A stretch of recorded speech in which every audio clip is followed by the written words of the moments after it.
Welcome to Lesson 1, Getting to Know the Work Area. You'll need to open your files. They've supplied you with a start, which is your beginning file, and then 01 end is your completed file. So obviously work off of the start file, but they're giving you, and you'll notice I'm clicking here on these tabs. Ignore that, I just clicked in the wrong spot. You'll notice these tabs. Each one is sort of like a file folder, like a manila file folder in a drawer. If you just click, there's the first tab, the second, and if there was many more open, you could just click on the top and the gray gets a little bit lighter and that shows you which one you're on and the name. If you've opened so many files, it would go all the way across and then the little file tabs would start getting smaller and smaller, and then there would be a double caret, almost like this one, but that's for this menu here. And that would show you that there's many files open, and it would give you a list. If you click on the double caret, it'll give you a list and it'll put the names of the files all the way down as a pop-out tab. So first thing we're going to do to orient ourselves is come over to your right. You'll see that there's a set of different workspaces. Most things default on essentials. There's not too many menus there. You can pick one that you prefer. But the main thing is you have your layers, channels, paths, color swatches. This libraries is a new part of the Creative Cloud. You could put this on photography. This a little bit more compact. You can go into motion if you're doing 3D, graphic, and web. When you hit reset, it will clear all of the settings. So if you do a lot of changes, you're working a few hours or you're sharing a machine at a workstation with another person, when you go in and say reset, that will default all of it back to what it was and close everything up. So we'll just stay here with photography. Again, whatever you're comfortable with. Mainly we just need this layers, channels, and paths at the beginning. So first thing I'm going to do is show you around a little bit. So for this, we will be lightening the file. You can go through the exercise on your own. I'll do just a quick levels change. It's just Command L. I've got a Pinterest board started, and I've got a bunch of quick keys there. I'm very quick key intensive. I'll also show you where most stuff is in the file menus as well. But they've done studies, and people who work with quick keys are much more quicker, obviously, and more productive, in fact. So there's a lightness. That was too extreme. Now I'm just saying Command do, undo. So edit, undo levels, or step backwards. If you want to keep moving back, go to your window. Just as if you, the way to think of your window menu is as if you were at your house or your apartment and you wanted to see who was at the front door. You go up, look out your window, or your people, I guess you could think of it that way as well. So anything you're looking for that's not in your workspace, when we did this workspace setting, any of these panels that you're looking for, look here in your window. And if you turn on character styles, paragraph styles, when you say window, click, you'll get a check mark. If there's nothing clicked, then it's not out. Your history panel will show you all of the moves that you've made, and you can go backwards in time. I think it's 100 and some steps. There used to be a limit on how far you could go back in Adobe software, including Photoshop, but now I believe that it's pretty limitless. I think it's like 100 steps, and that would pretty much be anything until you saved. Once you save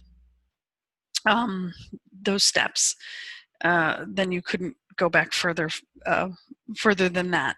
I mean, as long as you had closed. Anyways, let's not get too granular in that, but so you'd want to make some moves, lighten up the image adjustments, they'll tell you how to do that. This is a little bit dark. There's an overcast. So just lighten this up a little bit. I'm just working in the exposure here with the highlight mid-range. That didn't work. Shadow. A little bit too dark. Sometimes those auto or smart adjustments don't always work. So we'll do that. And I'll just show you really quickly. So we've got a marquee tool here. This comes from a marquee, is sort of like a movie marquee where it used to dance around the lights to say who was starring in the film and what the title was. You could use this, edit, fill, and pick a color.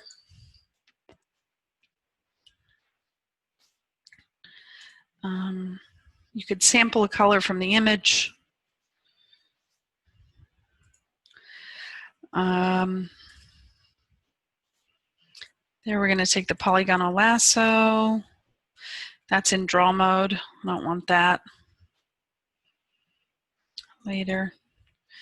I want this to be in the polygonal lasso. So how I got that tool there is the lasso tool itself, or L, if you just hit L, not Command L, because Command L is at levels. L will jump around all of your tools. Your home base or home plate, American baseball term, where everything starts back at the resets, is your move tool, or V. Command V is going to be paste, so be careful with that one. Just always just hit the letter.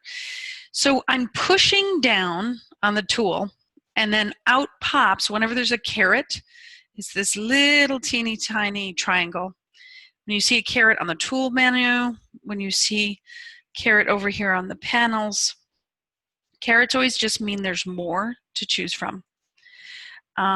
So if you depress, push your mouse down, click, and hold. It's not really a hover thing. You have to push and hold. This can be a little tricky if you've never used Photoshop before. And then you slide over and you go down your selection for which tool you're looking for. So that way, I want the polygonal lasso. I'm going to come here, make my triangle. I'm going to say return, and then I'm going to delete. Oops. I want to be on the right layer. Delete that ribbon. And, oh, there's already a layer there. Wasn't that fancy? Okay. So you have to, when you're deleting something, you have to be on the right layer. And I've clearly pasted that on there. So I want to step back. So I went to my history panel. I stepped all the way back. Come over here. Turn that one on. We're going to put this one over here, and we have to say new layer. So why don't we do this? New layer is this little page down here in the corner, and here we'll put the marquee. I'm going to take my eyedropper tool, grab a violet. I'm going to edit, fill, foreground color. That is the color that's sampled over here with these default black and white squares. Now I filled it with that. I'm going to Command D, deselect all. Go back to my marquee tool. I'm constraining it to get an even triangle, but for the essence of speed here. And then I'm going to hit return, which closes my marquee. Now I'm deleting on the right layer. So you noticed before I deleted some of my flower and I got the checkerboard pattern. The checkerboard pattern just means transparency. So this deletion, I clearly am on the right layer. So things that get tricky for beginners is you have a combination here of things. You have to be in the right tool, and you have to be on the right layer to perform the action. So what is selected is what's affected. And those are the two main things there. The tool, the layer, and you'll see it's a lighter gray. And that should get you through this exercise. We have also the type tool, which would be a new text layer. And I think it's Olivia, but you'll notice I'm typing Olivia. I'm still in the same color.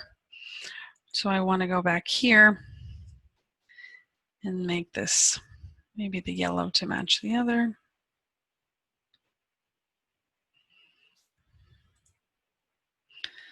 And make this size, which we pulled out our character panel before. So we want to pop those guys back out. See, it's all docked here. And we'll make this a little bit larger. Now it matches that.